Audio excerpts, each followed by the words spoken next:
2026 मध्ये दुष्काळ येणार. सोशल मीडियातील चर्चांवर पंजाबराव डग यांचा मोठा खुलासा.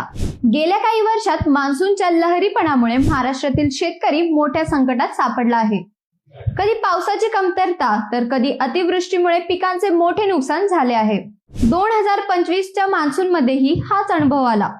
कमी कालावधीत जास्त पाऊस पडल्याने सरासरी जास्त दिसली, मात्र खरीप हंगाम शेतकऱ्यांच्या हातून गेला. त्यामुळे आता रब्बी हंगामांकडे सर्वांचे लक्ष लागले आहे. दरम्यान 2026 मध्ये मोठा दुष्काळ पडणार अशा चर्चा सोशल मीडियावर सुरू झाल्याने शेतकरी अस्वस्थ झाले आहेत. मात्र ज्येष्ठ हवामान अभ्यासक पंजाबराव डग यांनी या चर्चांना पूर्णविराम दिला आहे. त्यांच्या अंदाजानुसार 2026 चा मान्सून अतिवृष्टीचा किंवा दुष्काळाचा नसून संतुलित राहील. राज्यातील बहुतांश भागात सरासरी इतकाच पाऊस होईल. ज्या जिल्ह्यात साधारण 700 मिमी पाऊस पडतो तेथेही तेवढ्याच प्रमाणात पावसाची शक्यता आहे. पावसाचे वितरण समतोल राहिल्यास शेती उत्पादन वाढेल असा विश्वास त्यांनी व्यक्त केला आहे.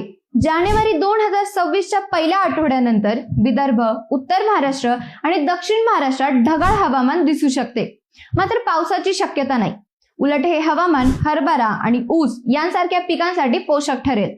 त्यामुळे 2026 बाबत शेतकऱ्यांनी घाबरून न जाता नियोजन करावे असं आवाहन पंजाबराव डग यांनी केले आहे.